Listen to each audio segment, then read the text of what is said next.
Okay, my lovelies. This is the first video I've made in about 4 months for various reasons. I want to emulate the gorgeous lavender salted lamb I had routinely down the street from my apartment in San Francisco called Florio. So I have here lavender flowers, and they are food grade, not the kind you use for making soap. I'm just gonna put in a little in there because I only have 4 lamb chops right now. The other 4 are in the fridge. They're also thawed. You know, I have to freeze these things when I find them because I don't get them here in my food desert very often. Not in dairy crash crops and GMO country where I live. So I'm just gonna chop up. I'm gonna pound. Okay, I want to give you the lay of the land. So, because I don't actually know how the chefs at Florio did it, I am going to do 2 that are just grilled with oil and pepper, and then add the salt and lavender mixture as a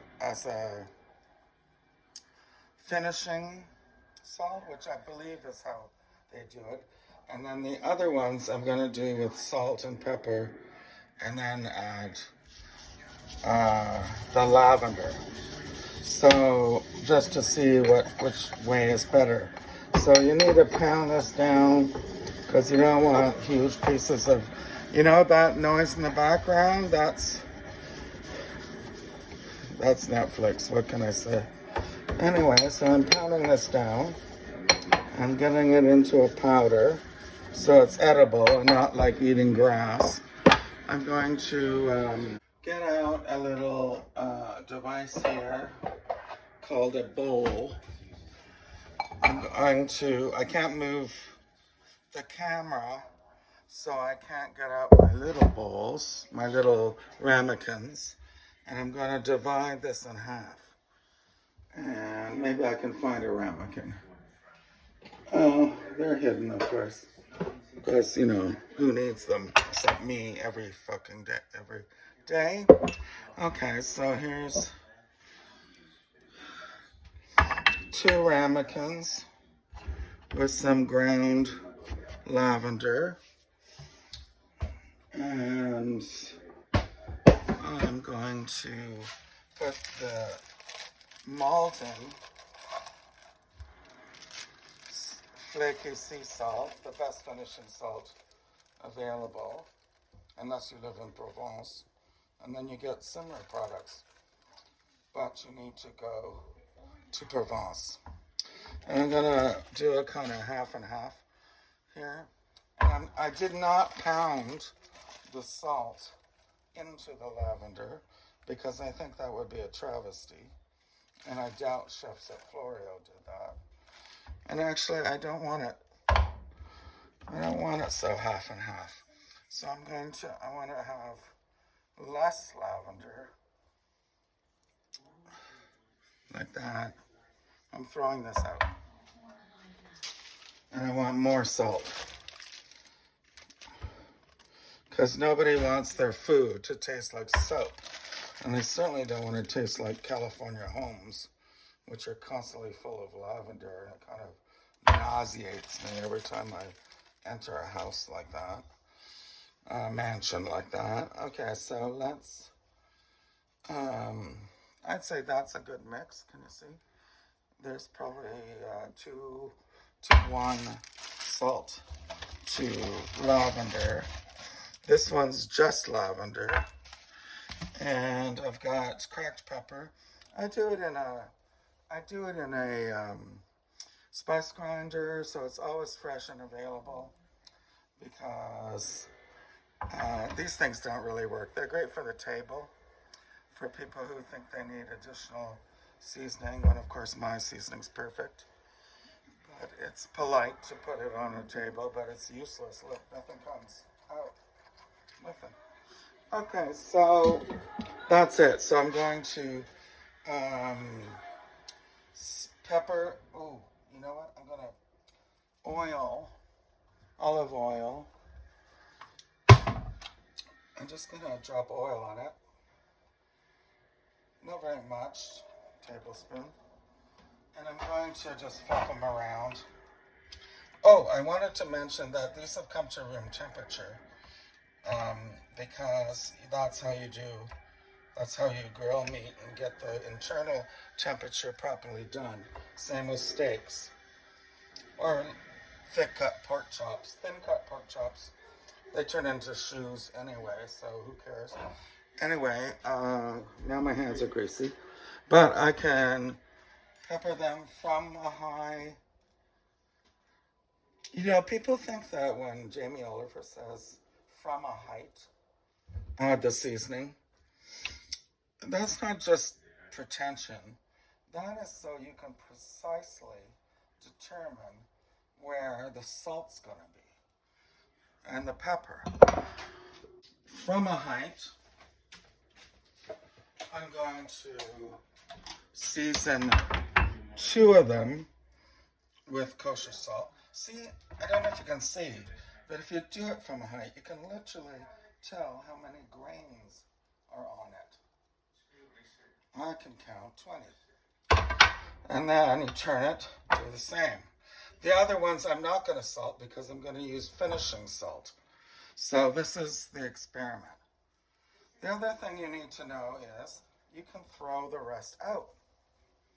You know, everything in your finger doesn't have to go in the meat. So you just pop it around, get it nice. Obviously, these could be marinated in advance. So now we're going to get this thing going. I'm using my grill inside. So you need to get your fans on and your windows open. And I'm using some spray oil. The best spray to use is for a grill, indoor or outdoor, is oil with an extremely high smoking point, and it's made for grills, and in fact called barbecue grill spray. I don't have it because I live in a food desert, so I have it on order, and I'm just going to use regular, and I'm going to heat this up to 3/4 of the way to high. 2 things you need to know. You don't want it to get too smoking. Excuse me, it's choking me. You do want to get it hot enough to have sear your meat. I throw water on to find out if it's hot enough. And we're just gonna do this like steaks, regular steaks, or thick cut pork chops.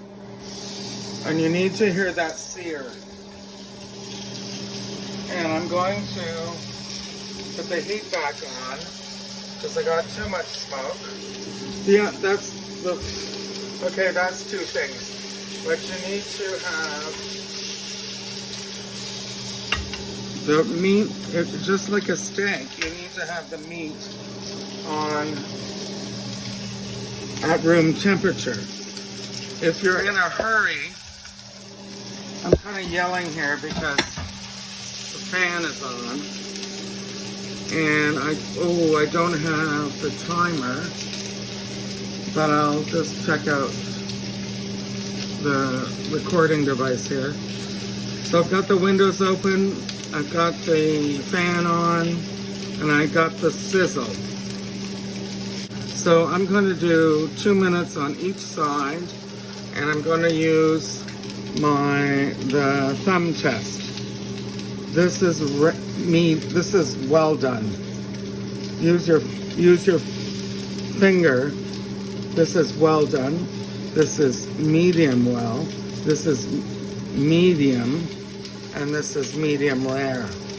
So I'm gonna make these medium or medium rare. And I'll know that when I turn them. But I'm not gonna fool around tossing and turning them, yada, yada, yada. I'm gonna do the full 2 minutes.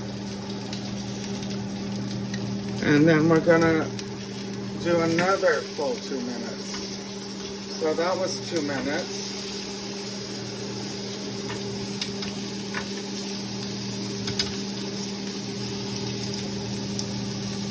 And now we're gonna do another, I'm gonna say, minute and a half, because that heat was really way too hot at first. Okay. I'm doing the touch, and I'm already at medium. But I don't want to, you know, I don't want to have super rare. So I'm going to do 30 seconds more, and then I'm going to tint it. Before I tint it, I'm going to add my crushed lavender, because that's what this is all about.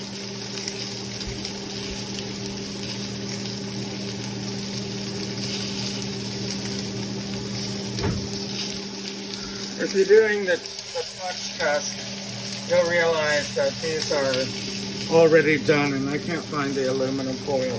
So I'm taking them off.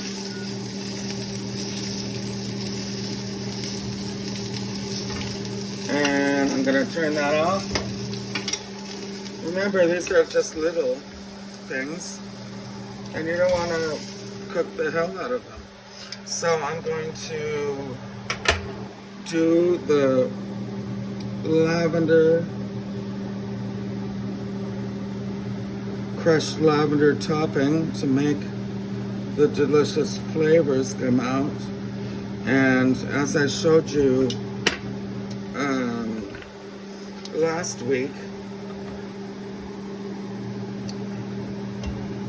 that's what made for the best flavor. So I'm turning them over, and I'm just gonna add a little more. There's not a lot left, but just a sprinkle from a height. And then I'm going to get my aluminum foil, and I'm going to tint it for 10 to 15 minutes. They will be hot and juicy and delicious.